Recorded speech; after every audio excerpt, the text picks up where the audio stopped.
नमस्कार, शाम की ब्रेकिंग न्यूज के साथ मैं हूं अमृत तिवारी और बड़ी खबर शिलांग से, जहां शिलांग कोर्ट में सोनम और राज की पेशी हुई है। न्यायिक हिरासत में भेजे गए हैं सोनम और राज। 13 दिन न्यायिक हिरासत में रहेंगे दोनों। इंदौर में अब भी जांच जारी है, एसआईटी की टीम जांच कर रही है। उधर गाजीपुर में भी जांच कर रही है मेघालय पुलिस। जी हां, राजा रघुवंशी हत्याकांड में आरोपी सोनम रघुवंशी और राज कुशवाहा को कोर्ट ने 13 दिनों की न्यायिक हिरासत में भेज दिया है। 13 दिन बाद मेघालय पुलिस फिर से सोनम और राज को कोर्ट में पेश करेगी। और इस बीच इंदौर और गाजीपुर में पुलिस की एसआईटी अब भी जांच में जुटी है। पुलिस सोनम का फोन, बैग और जेवर की तलाश में जुटी है। अहम खबर, अहम तस्वीरों से आपको रूबरू करा रहे हैं। 13 दिनों की न्यायिक हिरासत में भेजे गए हैं सोनम और राज। जी हां, शिलांग कोर्ट में आज सोनम और राज की पेशी हुई। न्यायिक हिरासत में दोनों को भेज दिया गया है। इंदौर में अब भी एसआईटी जांच कर रही है। गाजीपुर में भी मेघालय पुलिस की टीम जांच कर रही है।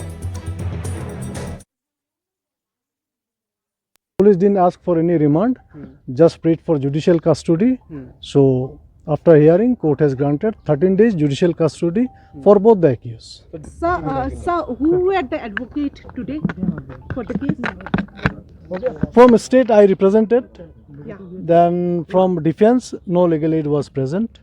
राजा रघुवंशी के हनीमून मर्डर केस में आज मेघालय पुलिस ने शिलांग में ईस्ट खासी हिल डिस्ट्रिक्ट के सेशन जज कोर्ट में सोनम और राज कुशवाहा दोनों को फिर से वो लेके आए। उनकी पेशगी हुई, क्योंकि जो 2 दिन का पुलिस रिमांड जो पुलिस को मिला था सोनम और राज का, वो आज शाम को ख़त्म होने वाला था। इसलिए इसके पहले उनको वहाँ पे पेश किया गया और पुलिस ने आज कोर्ट में जो पुलिस रिमांड है उसको एक्सटेंड करने की अर्जी नहीं दी, जबकि पुलिस के पास 4 दिन पुलिस रिमांड लेने का अवसर था, मगर वो अवसर पुलिस ने नहीं लिया। उन्होंने अर्जी नहीं रखी कि उनके पुलिस रिमांड को एक्सटेंड किया जाए, ऐसी अर्जी पुलिस ने नहीं रखी और इसके कारण कोर्ट ने सोनम और राज कुशवाहा को 13 दिन की जुडिशियल कस्टडी में भेजा है। अब मेघालय पुलिस के सूत्रों के मुताबिक जो खबर हमें लग रही है, क्योंकि मेघालय पुलिस का एक टीम इंदौर में अभी इंदौर क्राइम ब्रांच के साथ वहाँ पे इन्वेस्टिगेट कर रहा है, छापे भी मार रहा है, क्योंकि सोनम का जो फ़ोन जो सोनम इस्तेमाल कर रही थी मई के 26 तारीख से 8 तारीख तक राज के साथ कांटेक्ट में रहने के लिए वो फ़ोन अभी भी पुलिस के हाथ नहीं लगा है। सोनम का ब्लैक बैग हाथ नहीं लगा है, जो ज्वेलरी थी, तो क्योंकि पुलिस की माने तो सोनम ने कहा था कि अपने फ्लैट में वो ये सब छोड़ के आई है, जो रेंटेड फ्लैट में वो छुपी हुई थी, मगर वहाँ से पुलिस को नहीं मिला। इसलिए पुलिस का अंदेशा है कि कोई बाकी लोग भी हैं जो इनको मदद कर रहे थे, तो उनको भी ढूंढने की कोशिश कर रही है पुलिस। जो तार अभी जुड़े नहीं हैं उनके जुड़ने की कोशिश कर रही है। और इसके साथ साथ गाजीपुर में भी पुलिस गई हुई है स्टेटमेंट लेने के लिए। जिस ढाबे में उन्होंने वो आए, जिस ढाबे से पुलिस ने उनको उठाया, उस ढाबे के लोगों को भी स्टेटमेंट वो रिकॉर्ड करेंगे। तो कुल मिला के अब जुडिशियल कस्टडी में रहेंगे, मगर आगे देखना पड़ेगा कि आगे की कार्रवाई क्या होती है।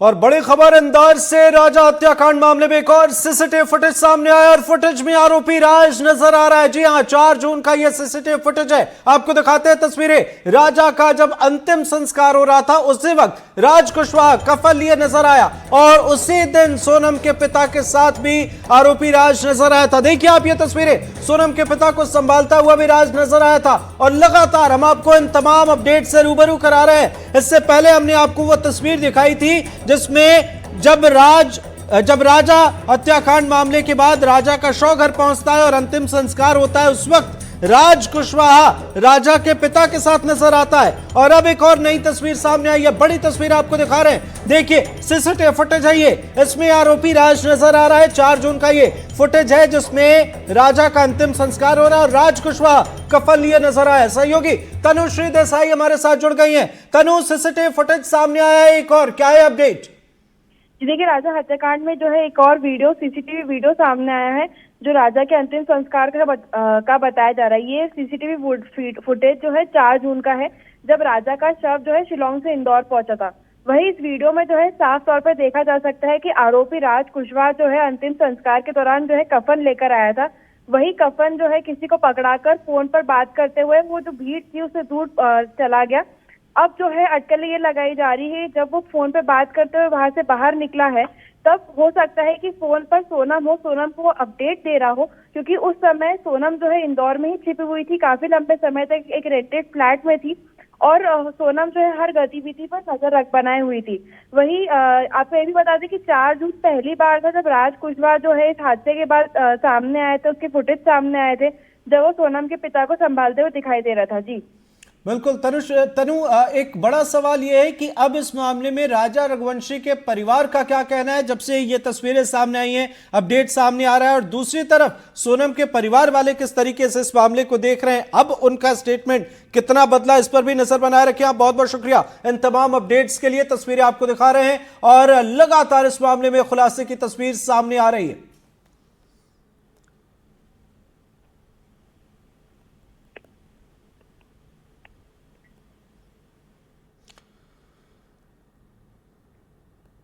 और अहम खबर से आपको रूबरू करा दे, छत्तीसगढ़ दौरे पर गृह मंत्री अमित शाह। जी हां, 2 दिन छत्तीसगढ़ में रहेंगे गृह मंत्री अमित शाह। गृह मंत्री का मिनट टू मिनट कार्यक्रम तय हो गया है। दोपहर 1:40 पर रायपुर एयरपोर्ट पर पहुंचेंगे गृह मंत्री अमित शाह। 2 बजे नया रायपुर भूमि पूजन कार्यक्रम में शामिल होंगे।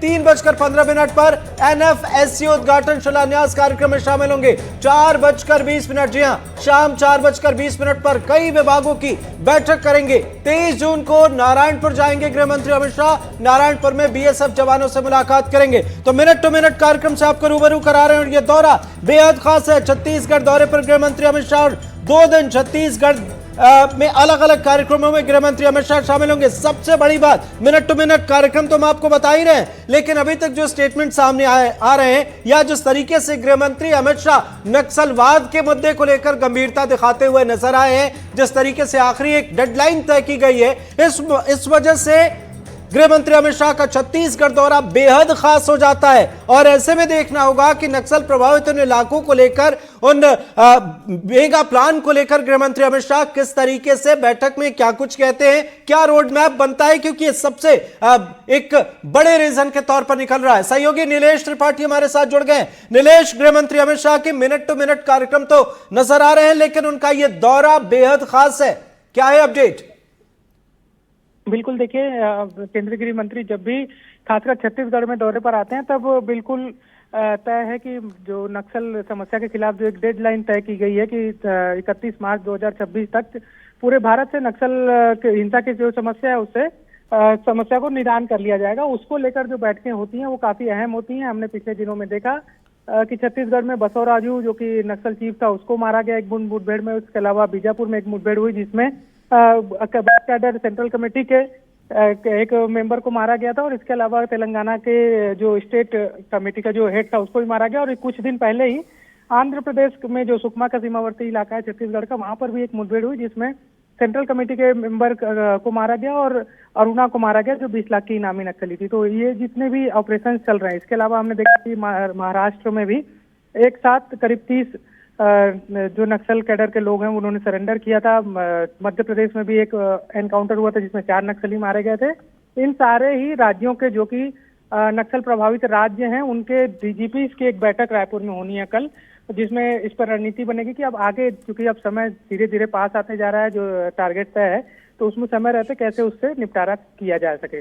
बिल्कुल नजर बनाए रखें नीलेश, आगे भी आपसे अपडेट लेंगे। फिलहाल बहुत बहुत शुक्रिया। गृह मंत्री अमित शाह का यह कार्यक्रम बेहद खास। नारायणपुर में भी BSF जवानों से मुलाकात करेंगे गृह मंत्री अमित शाह। आगे बढ़ते हैं। छतरपुर में बदमाशों के हौसले किस कदर बुलंद हैं, उसकी बानगी आप एक तस्वीर से देखकर लगा सकते हैं अंदाजा। यहां हथियार से लैस बदमाश एक शख्स के सामने उसकी पत्नी और बच्चों का अपहरण कर लेते हैं। देखिए आप ये तस्वीरें।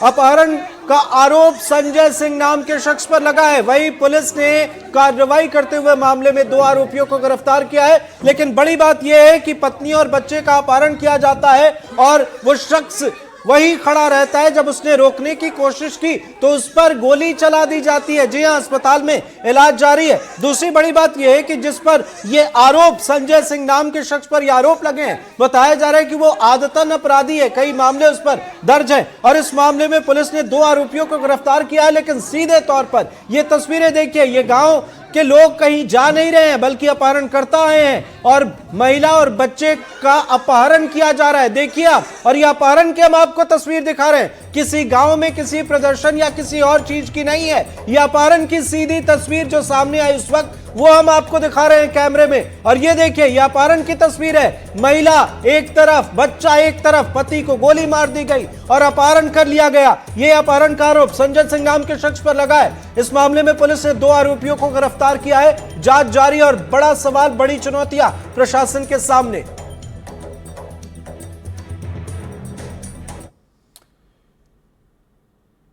आगे बढ़ते हैं। राजपुर में हाट बाजार से दंदहारे नाबालिग लड़की के अपहरण का मामला सामने आया। धार में हथियार के बल पर 3 युवकों ने बाइक सवार नाबालिग का अपहरण कर लिया और फरार हो गए। पुलिस ने वीडियो के आधार पर मामला दर्ज कर लिया है। आरोपियों की तलाश शुरू कर दी है। 2 आरोपियों ने बुधवार को वारदात को अंजाम दिया था, लेकिन अब तक उनकी गिरफ्तारी की कोई खबर नहीं है। अलीराजपुर की तस्वीरें आप देखें, बाजार की। जी हां, सरेराह किस तरीके से अपहरण कर लिया जा रहा है, आप अंदाजा लगाएं। प्रशासन के सामने ये तस्वीरें कई सवाल को जन्म देती हैं। लॉ एंड ऑर्डर के सामने चुनौती है ये तस्वीर। आप देखिए किस तरीके से बाइक पर आते हैं बदमाश, नाबालिग युवती का अपहरण कर लेते हैं। सारे लोग तमाशबीन बने रहते हैं और सरेराह सरे बाजार अगर अपहरण हो रहा है तो फिर कहीं ना कहीं एक बड़ी चुनौती है सबके सामने।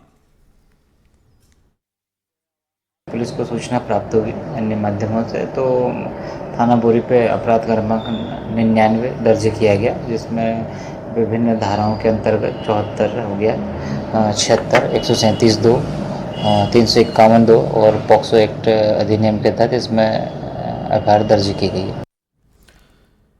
इधर विदिशा नगर पालिका में गुमनाम चिट्ठियों ने हड़कंप मचा दिया है। गुमनाम चिट्ठियों में पालिका में भ्रष्टाचार के आरोप है। सरकारी योजनाओं में कमीशन का आरोप है। अमृत योजना में 10 करोड़ के कमीशन का आरोप है। पीएम आवास योजना में 4.5 करोड़ के कमीशन का आरोप है। स्वच्छ भारत मिशन में 2 करोड़ के कमीशन का आरोप है। जी हां, 1-2 नहीं बल्कि कई गुमनाम चिट्ठियां सामने आई हैं और अब कई खुलासे हो रहे हैं, कई सवाल खड़े हो रहे हैं। विदिशा में इन दिनों गुमनाम चिट्ठियों ने हड़कंप मचा रखा है। चिट्ठियां कहां से आई, किसने भेजी, किसी को नहीं पता, लेकिन सवाल बेशक खड़े हो गए हैं। स्पीड पोस्ट के जरिए भेजी गई इन चिट्ठियों से विदिशा नगर पालिका में चल रहे भ्रष्टाचार का बड़ा खुलासा होता हुआ नजर आ रहा है। इनमें खास तौर पर प्रधानमंत्री आवास योजना, अमृत मिशन, स्वस्थ भारत अभियान के तहत हो रहे भ्रष्टाचार का खुलासा किया जा रहा है। जिले में इन चिट्ठियों का जाल बिछाया गया है, जिसमें सीधे तौर पर जनप्रतिनिधि, पार्षद और खुद नगर पालिका अध्यक्ष पति राकेश शर्मा भी फंसते हुए नजर आ रहे हैं। लेकिन उनका कहना है कि इन चिट्ठियों में जो भी आंकड़े पेश किए गए हैं वो एकदम झूठे हैं। इस पूरे मामले पर अब कांग्रेस भी कड़े सवाल करती हुई नजर आ रही है। यानी कुल मिलाकर मामला सियासी भी होता हुआ नजर आ रहा है। कई बड़े आरोप भी है, लेकिन जिसने भी, जहां से भी ये चिट्ठियां आई हैं, जाहिर है उनके पास कई जानकारी होगी, तो एक बड़ी चुनौती विभाग के सामने।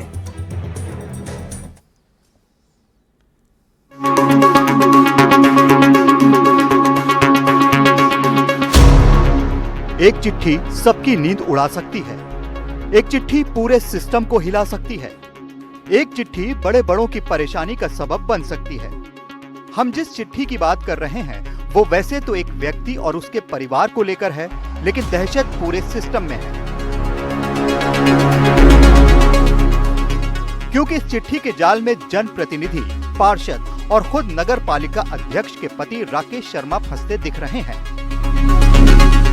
इंदौर से स्पीड पोस्ट के जरिए भेजी गई चिट्ठी में जो आरोप लगाए गए हैं वो बेहद गंभीर है। प्रधानमंत्री आवास योजना, अमृत मिशन, स्वच्छ भारत अभियान जैसी योजनाओं में गंभीर करप्शन के आरोप हैं। इन्हें भ्रष्टाचार का अड्डा बना देने की शिकायत है। ये गुमनाम चिट्ठी स्पीड पोस्ट के जरिए विदिशा पहुंचती है। करीब 39 पार्षदों और नगर पालिका अध्यक्ष पति के नाम पहुंचती है। नगर पालिका अध्यक्ष पति पर अमृत योजना हो, सरकारी प्रधानमंत्री आवास जैसे घोटाले का, कमीशनखोरी का बड़ा आरोप लगता है। अब ये चिट्ठी सोशल मीडिया पर सुर्खियां बटोर रही है। इस चिट्ठी के खिलाफ हालांकि नगर पालिका पार्षद और अध्यक्ष पति लामबंद हो गए हैं। पुलिस अधीक्षक की इस गुमनाम चिट्ठी की शिकायत दर्ज भी कराई गई है। कुल मिलाकर विदिशा की सियासत में इस गुमनाम चिट्ठी ने भूचाल ला दिया है। अध्यक्ष के पति जिन राकेश शर्मा पर आरोप है उनकी भी सुन लेते हैं। जो हमने शिकायत की तहकीकात उसकी जारी है। अब वो आरोप तो वो उसका कोई मतलब नहीं है, वो जो उसमें लिखा है वो चीजें है ही नहीं, वो जो उसने आंकड़े दिए वो है ही नहीं। अब जरूरी हो जाता है कि हम उस चिट्ठी की डिटेल देख लें। आखिर उस चिट्ठी में क्या कुछ विस्फोटक है जिस पर इतनी हाय तौबा है। योजनाओं के नाम देखिए, कमीशन का काम देखिए और इसका भुगतान देखिए। अमृत योजना पाइपलाइन 10 करोड़ कमीशन खाने का आरोप। पीएम आवास योजना करीब 4.5 करोड़ कमीशन खाने का आरोप। इसी तरह स्वच्छ भारत मिशन में 2 करोड़, नाली निर्माण और खरीदी में 4 करोड़, संजय शॉपिंग कॉम्प्लेक्स में करीब 80 लाख, दुकान विक्रय में 20 लाख और अमृत योजना सीवेज में 2 करोड़ कमीशन खाने का आरोप है। कांग्रेस को बैठे बिठाए बड़ा मुद्दा मिल गया है। विपक्ष हमलावर है और सवाल पूछ रहा है।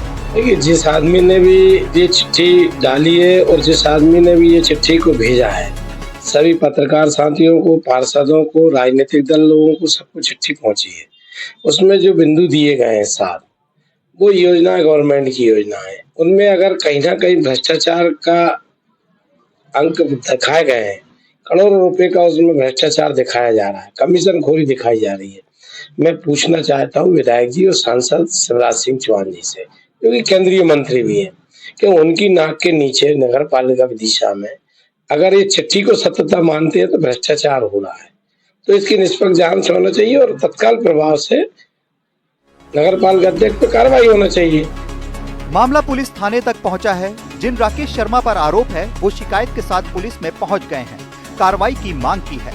नगर पालिका अध्यक्ष प्रतिनिधि एवं कुछ पार्षदों द्वारा एक पत्र दिया गया है जिसमें उनके द्वारा शिकायत दी गई है कि उनके बिहाफ पर किसी के द्वारा चिट्ठियां लिखी जा रही है और उसके आवेदन की जांच की जा रही है। गुमनाम चिट्ठी की कलम से निकला एक एक शब्द अब सियासत का तूफान बन चुका है। सवाल गंभीर हैं, जिम्मेदारों से जवाब की जरूरत तुरंत है।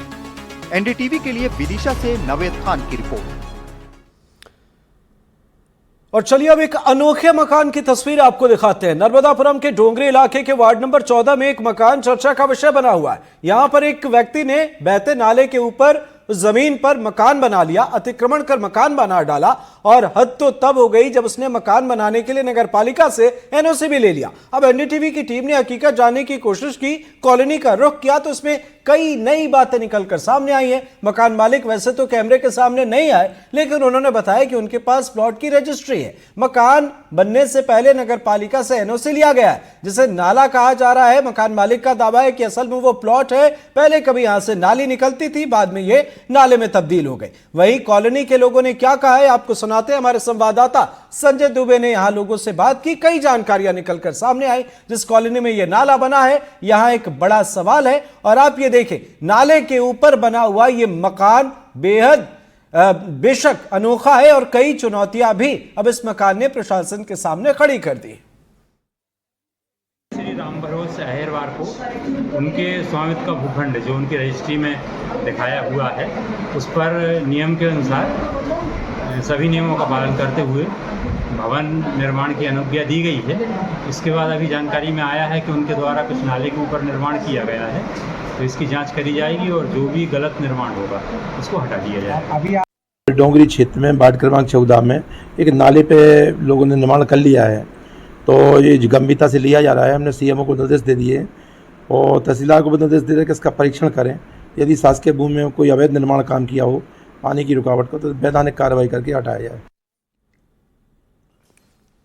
और बड़ी खबर, भोपाल एसटीएफ ने अब तक की सबसे बड़ी कार्रवाई की है। जी हां, ऑनलाइन इन्वेस्टमेंट के नाम पर ठगी करने वालों को गिरफ्तार किया। एसटीएफ ने दिल्ली से 2 आरोपियों को गिरफ्तार किया है। 6 से 8% रिटर्न का ये आरोपी झांसा देते थे। मध्य प्रदेश समेत देश के 7 राज्यों में हजारों लोगों से ऑनलाइन इन्वेस्टमेंट के नाम पर ठगी का खुलासा हुआ है। भोपाल एसटीएफ ने अब तक की सबसे बड़ी कार्रवाई की है। एसटीएफ ने दिल्ली से 2 आरोपियों को गिरफ्तार किया है जो योकर्स एक एफएक्स और योकर्स कैपिटल कंपनी में निवेश का झांसा देते थे, लोगों से ठगी करते थे। आरोपी 6 से 8% फिक्स्ड मुनाफे का झांसा देकर ठगी करते थे। अभी तक 2283 करोड़ रुपए की ठगी का बड़ा खुलासा हुआ है। ठगी की रकम 16 खातों में मिली है। एसटीएफ ने कार्रवाई करते हुए 90 करोड़ रुपए सीज किए हैं, जिन्हें आरोपी विदेशी खातों में ट्रांसफर करने की तैयारी में थे। जी हां, ये बड़ी खबर आपको बता रहे हैं। एसटीएफ ने अब तक की सबसे बड़ी कार्रवाई की है। 6 से 8% रिटर्न का झांसा देने वाले आरोपी अब पुलिस की गिरफ्त में है।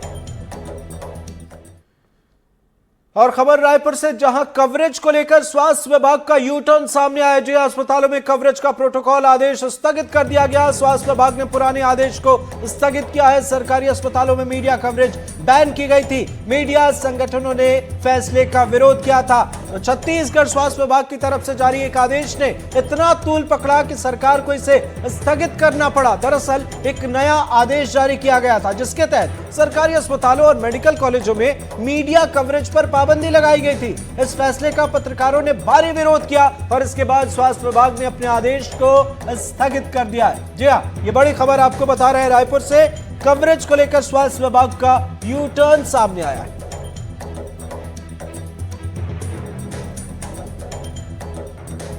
तो दरअसल स्वास्थ्य विभाग ने आदेश को स्थगित करने का आदेश जारी किया है। जी हां, स्वास्थ्य मंत्री श्याम बिहारी जायसवाल ने आदेश जारी होने के तुरंत बाद फैसले को लागू नहीं करने की बात कही थी और उसके बाद अब ये बड़ा अपडेट यहां निकलकर सामने आया है। अगर ऐसा लगता है कि इसमें कहीं मीडिया को दिक्कत है तो मीडिया जनों को हम बराबर चाहते हैं कि सहयोग उनका मिले, हम उनको सहयोग करें ताकि प्रदेश और समाज का सर्वांगीण विकास हो सके। हमारा उद्देश्य मीडिया को रोकना कहीं नहीं है। किसी प्रकार के मीडिया के जो हमारे काम करने वाले साथी हैं उनको उनके भावनाओं को आहत पहुंचाना कोई उद्देश्य नहीं है। सिर्फ उद्देश्य है कि मरीजों की जो कोरोना के भी अभी कुछ केसेस आ रहे हैं और जिस प्रकार से कई बीमारी के मरीज एडमिट होते हैं तो वहां पे उनका निजता भंग ना हो, उसको लेकर गाइडलाइन जारी विभाग ने किया है। लेकिन उसमें आप लोगों ने आपत्ति जताई है तो निश्चित रूप से अभी हम इसको लागू नहीं कर रहे हैं। हमारे सचिव अभी विदेश दौरे पर गए हैं। अब जैसे ही वो आते हैं तो एक बार मीडिया के आप प्रमुख लोगों के साथ बैठकर हमारे सेक्रेटरी और हमारे अधिकारियों के साथ उसमें जो मीडिया के भी हित में हो, हॉस्पिटल के हित में हो, मरीज के हित में हो, राज्य के हित में हो, वैसा एक ड्राफ्ट तैयार करके फिर उसके आधार पर संशोधन करके। और गुना से बड़ी खबर, जहां कोहन नदी में बहे युवकों की तलाश जारी है। जहां एसडीआरएफ की टीम लगातार रेस्क्यू ऑपरेशन चला रही है। बताया जा रहा है कि ट्रैक्टर ट्रॉली समेत 2 युवक यहां बह गए थे। गुना में एसडीआरएफ की टीम रेस्क्यू ऑपरेशन में जुटी है। देखिए आप तस्वीरें, कोहन नदी में ट्रैक्टर ट्रॉली समेत 2 युवक बह गए थे। युवकों के रेस्क्यू के लिए एसडीआरएफ की टीम सुबह से ही रेस्क्यू ऑपरेशन में जुटी है। फिलहाल लापता दोनों युवकों का अभी तक कोई पता नहीं चला है, लेकिन टीम लगातार रेस्क्यू ऑपरेशन में जुटी हुई है। यही वहीं पर इसी जगह पर बाइक सवार भी नदी में बह गया था। इसका शव बरामद कर लिया गया, लेकिन ट्रैक्टर ट्रॉली के साथ बहे 2 युवकों की तलाश अब भी जारी। आप देखें तस्वीरें, यहां पर कोहन नदी की ये तस्वीरें जहां एसडीआरएफ की टीम रेस्क्यू ऑपरेशन में जुटी हुई है। छबड़ा से आ रहा था लेसन में, मैं पीछे रह गया, वे आ गया ट्रैक्टर से दोनों लड़का। मैंने बड़ा छोटे लड़का को बिठा लिया था, फिर वो कि बाबा तुम लेट होंगे, मैं अब जाऊंगा, मेरे को भूख लग जानो, लड़के ट्रैक्टर में चला जाऊं। मैंने चल ठीक है भाई, बस दोनों लड़के आ गए, मैंने निकल जाएंगे। पुलिस प्रशासन की टीम कब पहुंची थी यहाँ पे रेस्क्यू के लिए? वो तो बाद में आई थी। कितने लेट बाद में? रात में कोई आया था? रात में आ गया। कल रात 3 व्यक्तियों के बहने की जो खबर थी, उसी को लेकर आज सुबह से ही एसडीआरएफ की टीम रेस्क्यू में लगी हुई है। हमारे साथ प्लाटून कमांडर हैं मनोज भदौरिया, उनसे जानते हैं कि कब से ये सर्चिंग कर रहे हैं। जी सर, आप जो सर्चिंग कब से सर्चिंग चल रही है यहाँ पर? हम लोग सुबह लगभग 8:45 के आसपास आ गए थे। उसके बाद हमने जो घटना स्थल था वहाँ पर सर्चिंग की। वहाँ पर हमें सफलता नहीं मिली। उसके बाद हम वहाँ से लगभग 15 किलोमीटर दूर आके एक जो गांव है, यहाँ से हमने सर्चिंग शुरू की है विपरीत दिशा में। तो यहाँ पे हमने लगभग 5 किलोमीटर के एरिया में अभी सर्चिंग की है, जिसमें हमें अभी डेड बॉडी प्राप्त नहीं हो पाई है और सर्चिंग लगातार जारी है। जैसे ही डेड बॉडी प्राप्त होती है तो सूचना दी जाएगी। कितने लोग बहे थे और अभी तक कितनी डेड बॉडी मिल चुकी है? 3 लोगों की सूचना प्राप्त हुई थी। एक्चुअली में जब हमें खबर मिली थी वो 2 लोगों की मिली थी। ट्रैक्टर में 2 लोग थे, दोनों भाई थे। जब हम लोग यहाँ सर्चिंग करने आए तो एक डेड बॉडी मिली। तो वो जब हमने सोचा कि एक व्यक्ति मिल गया है दोनों में से, लेकिन बाद में पता चला कि वो कोई तीसरा व्यक्ति था। फिर उसकी सूचना मिली कि एक व्यक्ति और मोटरसाइकिल से वहा था, तो वो तीसरा व्यक्ति था। और जो ट्रैक्टर से बहे हैं वो दोनों अभी नहीं मिले। सर्चिंग लगातार जारी है और काफी लंबा पार्ट है और ये बहाव बहुत तेज रहा था कल का, इसलिए थोड़ा सा परेशानी आ रही।